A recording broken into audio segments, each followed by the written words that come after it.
அனைவருக்கும் வணக்கம். மகர ராசினியர்களுக்கு தமிழ் மாதங்களான 12 மாதங்களில் கடைசி மாதமாக இருக்கும் பங்குனி மாதம் மகர ராசினியர்களுக்கு என்ன மாதிரியான நன்மைகள் எல்லாம் ஏற்பட இருக்கு, கிரக நிலைகளின் ரீதியாக அமையிருக்கும் பாதகங்கள் என்ன, பாதகங்கள் என்ன, மேலும் என்ன மாதிரியான முன்னேற்றங்கள் எல்லாம் உங்களுடைய வாழ்வில் ஏற்பட இருக்கு. குறிப்பாக மாதத்தை பொறுத்த வரைக்கும் மகர ராசினியர்களுக்கு கிரகங்களுடைய சஞ்சார நிலைகள் என்ன என்று பார்க்கும் போது ரிஷபத்தில் குரு பகவானும், மிதுனத்தில் செவ்வாய், கன்னிராசியில் கேது, கும்பத்தில் சனி பகவானும், மீனத்தில் ராகு, புதன், சுக்கிரன், சூரியன் ஆகிய கிரகங்கள் இணைந்து சஞ்சரிக்கிறாங்க. இந்த கிரகங்களுடைய சஞ்சார நிலைகளின் காரணமாக மகர ராசினியர்களுக்கு என்ன மாதிரியான நன்மைகள் எல்லாம் ஏற்பட இருக்கு, கிரக நிலைகளின் ரீதியாக அமையிருக்கும் சாதகங்கள் என்ன, பாதகங்கள் என்ன, மேலும் மகர ராசினியர்களுக்கு இந்த மாதத்தில் குடும்ப சூழ்நிலை ரீதியாக உத்தியோகம், தொழில், வியாபாரம், கலைத்துறை, அரசியல் துறை, மாணவ மாணவிகள், விவசாயத்துறையினர், பெண்மணிகள் என அனைவருக்கும் என்ன மாதிரியான நன்மைகள் எல்லாம் ஏற்பட இருக்கு என்பது குறித்தான முழுமையான பதிவு தான் இந்த வீடியோல நம்ம விரிவா பார்க்க போகிறோம். அந்த வகையில மகர ராசியை சேர்ந்த உத்திராடம் 2ஆம் பாதம் முதல் திருவோணம் அவிட்டம் 2ஆம் பாதம் வரை உள்ள நட்சத்திரக்காரர்களுக்கு குடும்ப சூழ்நிலை ரீதியாக என்ன மாதிரியான நன்மைகள் எல்லாம் ஏற்பட இருக்கு என்று பார்க்கும் போது உங்களுடைய ராசிக்கு 3இல் சுக்கிரன் உச்சம் பெற்றிருப்பதும்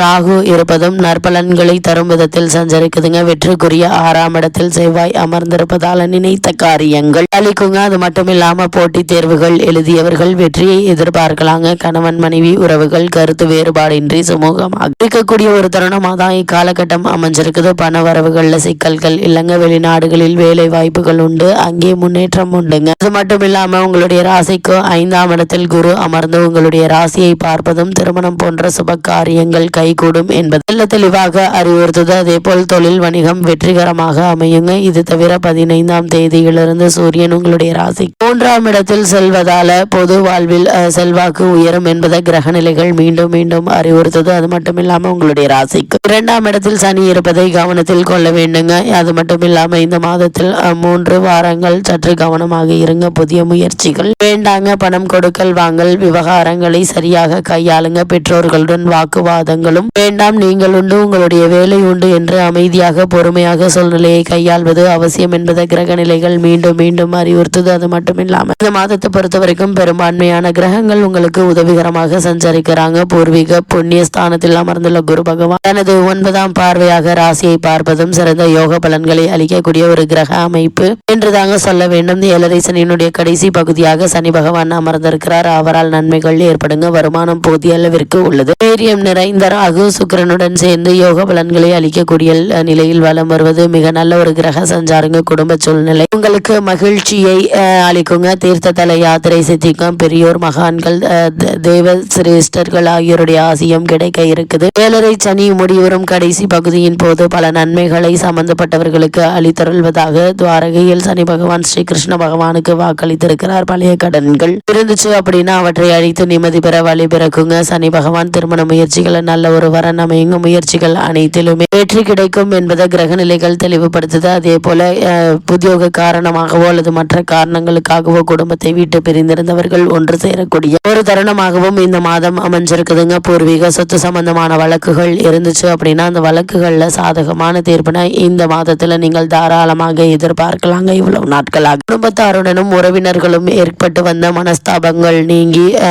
ஒற்றுமை நிலவக்கூடிய ஒரு தருணமாகவும் இந்த மாதம் அமைஞ்சிருக்குது என்பதை கிரகங்களுடைய சஞ்சார நிலைகள் தெளிவாகவும் உறுதியாகவும் எடுத்து காட்டுதுங்க. அதே போல மகர ராசியை சேர்ந்த உத்தியோகஸ்தர்களுக்கு மேலும் என்ன மாதிரியான நன்மைகள் எல்லாம் உங்களுடைய வாழ்வில் ஏற்பட இருக்கு என்று பார்க்கும்போது நீங்கள் வேலை பார்க்கும் இடத்தில் அனைவருடைய ஒத்துழைப்பும் கிடைக்க இருக்குதுங்க. மேலதிகாரிகள் உங்களுடைய திறமையையும் நேர்மையும் பாராட்டுவாங்க. இதுவரை எந்தவித காரணமுமே இல்லாமல் நிறுத்தி வைக்கப்பட்டிருந்த ஊதிய உயர்வு, பதவி உயர்வு ஆகியவற்றை இப்போது நீங்கள் தாராளமாக எதிர்பார்க்கலாங்க. அவ்வப்போது எதிர்காலத்தை பற்றிய கற்பனையான கவலைகள் மனதைக்குங்க. சக ஊழியர்களுடைய சுமூகமாக பழகுவாங்க. அது மட்டும் இல்லாம வெளிநாடு சென்று வேலை பார்க்க வேண்டும் என்ற விருப்பம் இருந்துச்சு அப்படின்னா அதற்கான முயற்சிகளை இந்த மாதத்தில் தாராளமாக முயற்சிக்கலாங்க. எளிதில் வெற்றி கிடைக்குங்க. குறிப்பா சூரியனுடைய நிலையினால அரசாங்க அதிகாரிகளுக்கு மாற்றம் ஏற்படுவதற்கான வாய்ப்புகள் இருக்கு. இந்த இடமாற்றத்தின் காரணமாக சலுகைகளும் கிடைக்க இருக்குதுங்க. அதனால் இந்த மாற்றத்தை ஏற்றுக்கொள்வது உங்களுடைய எதிர்கால வாழ்க்கைக்கு மிகவும் நல்லதுங்க. அன்றாட கடமையை செய்வதில் அவர்கள் தலையிடுவது ஒரு சில நேரங்கள்ல நிம்மதியை பாதிக்கும். இருந்தாலும் அவற்றை பற்றி கவலைப்படாமல் நீங்கள் உண்டு, உங்களுடைய வேலை உண்டு என்றிருப்பது எதிர்காலத்தில் நல்ல ஒரு முன்னேற்றத்தை ஏற்படுத்தி கொடுக்கும் என்பதை கிரகங்களுடைய சஞ்சார நிலைகள் தெளிவாகவும் உறுதியாகவும் எடுத்துக்காட்டு காட்டுதுங்க. அதே போல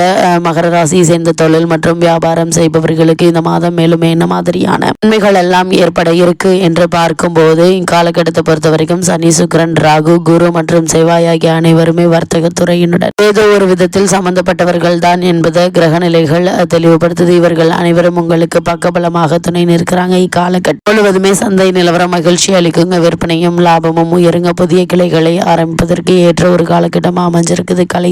கலைத்துறைக்கு ஆதிபத்தியம் கொண்டுள்ள அனைத்து கிரகங்களுமே சுபபலம் பெற்று வலம் வருதுங்க. வாய்ப்புகள் உங்களை தேடி வருங்க. வருமானம் உயரும். இப்போது நடைபெற்று வரும் தசாபுக்திகள் அனுகூலமாக இருக்கும் பட்சத்தில் வெளிநாடுகளுக்கு சென்று வரும் யோகமும் இருக்குதுங்க. அதன் காரணமாக செல்வாக்கு உயரும். உங்களுடைய பொருளாதார நிலையை சீர் செய்து கொள்ள வழிபிறக்கக்கூடிய ஒரு தருணமாகவும் இக்காலகட்டம் அமைஞ்சிருக்குது என்பதை கிரகங்களுடைய சஞ்சார நிலைகள் தெளிவாகவும் உறுதியாகவும் எடுத்து காட்டுதுங்க. அதே போல் அரசியல் துறையினரை பொறுத்த வரைக்கும் அரசியல் துறையின் தொடர்புள்ள கிரகங்கள் அனைத்தும் உங்களுக்கு சாதகமாக சஞ்சரிக்கிறாங்க. கட்சியில் ஆதரவு பெருகுங்க. மக்களிடையே செல்வாக்கு அதிகரிக்கும். பிரபலமான ஒருவருடைய தொடர்பும் நட்பும் உங்களுடைய எதிர்கால நலனுக்கு பெரிதும் உதவுங்க. சிலருக்கு கட்சியிலேயே முக்கிய பதவி ஒன்று தேடி வர இருக்கு. அவற்றை ஒப்புக்கொள்வது எதிர்காலத்திற்கு நல்லது என்பதை கிரக நிலைகள் மீண்டும் மீண்டும் அறிவுறுத்தது. அதே போல மகர ராசியை சேர்ந்த மாணவ மாணவியர் என்ன மாதிரியான நன்மைகள் எல்லாம் ஏற்பட இருக்கு என்று பார்க்கும்போது கல்வித்துறையை தங்கள் அதிகாரத்தில் கொண்டுள்ள புதன் உள்ளிட்ட மற்ற கிரகங்களும் கூட சுபபலம் பெற்றிருப்பதால் படிப்பில் சிறந்த முன்னேற்றம் உங்களுக்காக காத்திருக்குதுங்க. பாடங்கள்ல மனம் ஆர்வத்தோடு ஈடுபடுங்க. படிப்பில் சிறந்த முன்னேற்றம் உங்களுக்கு காத்திருக்குது. பாடங்கள்ல மனம் தீவிரமாக படிக்கும். விசேஷ உயர்கல்விக்கு உதவிகள் எளிதில் கிடைக்க இருக்குது. வெளிநாடுகளில் கல்வி பயின்று வரும் மாணவ மாணவியர் தங்களுடைய ப்ராஜெக்ட்களை குறித்த காலத்தில் முடித்து சமர்ப்பித்துவிட முடியும் என்பதையும் கிரக நிலைகள் தெளிவுபடுத்துதுங்க. விவசாயத்துறையினரை பொறுத்த வரைக்கும் விவசாயத்துறைக்கு அதிபதியும் பூமிக்காரகரமான செவ்வாய் மிகவும் அனுகூலமாக சஞ்சரிக்கிறாங்க. உழைப்புக்கேற்ற விளைச்சல் கிடைக்குங்க. கால்நடைகள் அபிவிருத்தி அடையுங்க. ஒரு சிலருக்கு புதிய விளை நிலம் வாங்கும் யோகம் அமைஞ்சிருக்குது. விவசாயத்தை விரிவுபடுத்த நவீன வசதிகள் கிடைக்குங்க. அதே போல் நிதி நிறுவனங்கள் ஒத்துழைக்குங்க. பழைய கடன்கள் இருந்துச்சு அப்படின்னா அவற்றை அடைத்து நிம்மதி பெற கிரக நிலைகள் அனுகூலமாக வரக்கூடிய ஒரு தருணமாக தான் அமைஞ்சிருக்குது. பெண்மணிகளை பொறுத்த வரைக்கும் குரு, சுக்கிரன், ராகு மற்றும் சனி ஆகியோர் உங்களுக்கு மிகவும் சாதகமாக வலம் வருகிறாங்க. ஏழரை சனியினுடைய கடைசி பகுதியில் தனது பரிசாக முக்கியமான நன்மை ஒன்றை சம்பந்தப்பட்டவர்களுக்கு அளித்தருவாங்க. இது மட்டுமில்லாமல் இக்காலகட்டத்தை பொறுத்த வரைக்கும் எதிர்பார்க்கலாம். கவலை தரும் நோய்கள் இருப்பின் அவற்றை விடுபடலாம். நீண்ட நாட்களாக மனதை அறித்து வந்த கடன் தொல்லைகள் நீங்கி நல்ல ஒரு முன்னேற்றம் ஏற்படக்கூடிய ஒரு தருணமாக தான் இந்த பங்குனி மாதம் அமைஞ்சிருக்குதுங்க. உங்களுடைய பொருளாதாரத்தை சீர் செய்து கொள்ள ஏற்ற ஒரு தருணம் என்று தாங்க சொல்ல வேண்டும். சிக்கனமாக இருந்து எதிர்காலத்திற்கு என்று சிறிதளவாது சேமித்து வைத்துக் கொள்ளுங்க. கொடுப்பதில் சுக்கிரனும் ராகுவிற்கும் நிகரானவர் சனி பகவான்ங்க. அப்படிப்பட்ட சனி பகவான் சாதகமாக மாற இருப்பதால் எதிர்பாராத முன்னேற்றங்கள் ஏற்பட இருக்கு. கிரக நிலைகளின் ரீதியாக கூறப்படும் பரிகாரம் என்று பார்க்கும்போது திருநள்ளாறு, திருக்கொள்ளிக்காடு தரிசனம் மிகச்சிறந்த பரிகாரம் என்பதை கிரக நிலைகள் தெளிவாக உங்களுக்கு அறிவுறுத்துது.